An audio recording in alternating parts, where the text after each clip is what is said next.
Pilkada selesai, pesta pun usai.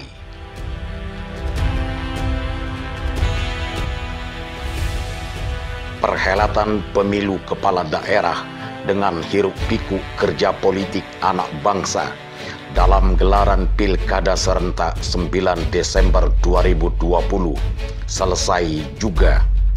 Seperti kata Pemeo, tiada pesta yang tak usai.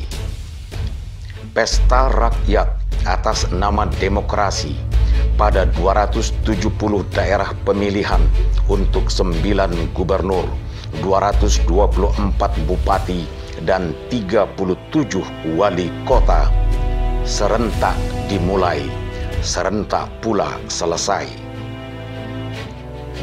Proses pemilihan kepala daerah dengan masa penyelenggaraan yang berbulan-bulan lamanya dan menyedot anggaran yang besar itu sejatinya hanya untuk memilih dan mengganti pimpinan daerah untuk menduduki jabatan politis sebagai kepala pemerintahan daerah. Ya, jabatan yang dianggap prestisius dan bergengsi. Lalu, apa selanjutnya? Sekali lagi, pilkada cuma proses mengganti kepala daerah. Maka adalah sikap yang bijak bila dalam proses selanjutnya tetap dalam koridor damai, penuh rasa persaudaraan. Proses pemilihan dengan memberi dukungan dan mencoblos kertas suara di TPS berakhir sudah. Yang perlu kembali diingat adalah kondisi menang atau kalah. Kalau semasa kampanye sudah ada perkiraan, maka selanjutnya adalah hasil capaian perolehan suara dukungan yang menentukan menang atau kalah.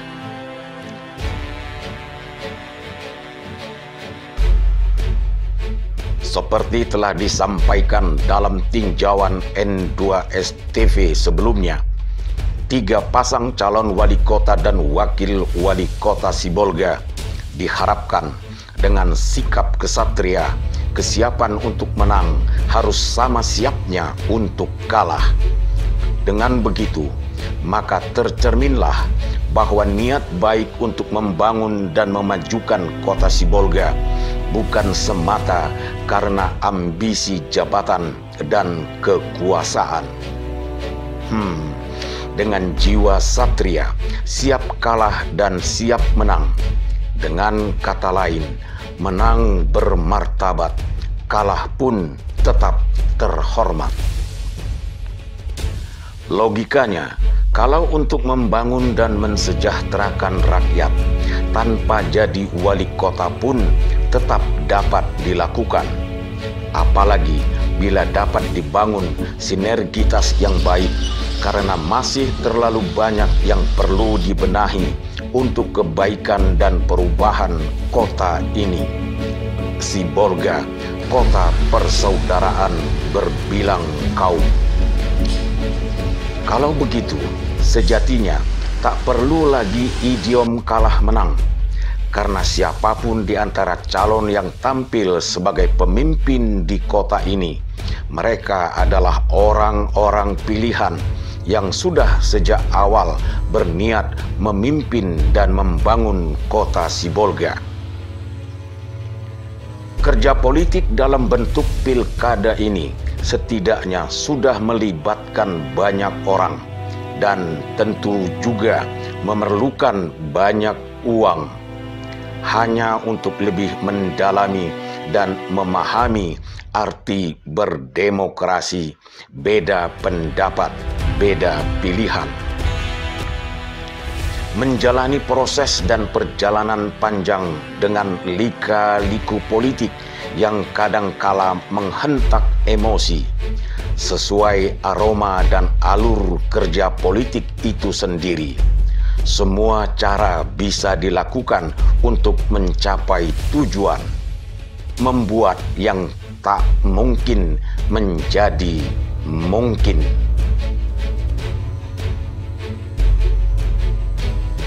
Pilkada Kota Sibolga 9 Desember 2020 telah diketahui perolehan suara ketiga calon. Maka bila dianggap dukungan warga 60% raihan kemenangan, logika terbaliknya dan yang layak direnungkan, ada 40% warga lain yang tidak mendukung. Terlepas dari siapa yang menang dari tiga pasang calon yang ada, warga kota telah menentukan sikap dan pilihannya. Terlepas pula dari pilihan itu tepat, kurang tepat, atau tidak tepat, yang jelas Kota Sibolga segera akan memiliki wali kota baru yang akan memimpin arah pembangunan kota untuk masa 5 tahun. Pilkada selesai, pesta rakyat pun usai. Ya, layaknya sebuah pesta. Tentulah ada acara makan dan minum, ada ucapan selamat, jabat tangan, bingkisan, atau buah tangan. Harapan seluruh warga kota adalah perubahan dan pembangunan kota. Kehidupan masyarakat menjadi lebih baik. Penataan dan perbaikan infrastruktur, perekonomian, sosial budaya, lapangan kerja, pelayanan publik, dan seabrek masalah lainnya. Pilkada wali kota selesai, pesta rakyat pun usai. Kerja belum dimulai, janji pun belum tercapai. Bila waktunya sampai, rakyat tidak akan lalai bila ada janji yang terbengkalai. Meskipun masih akan ada pesta yang dipersiapkan, sekali lagi tiada pesta yang tak usai. Edi Prambudi, Tim Liputan Produksi dan Dokumentasi N2STV.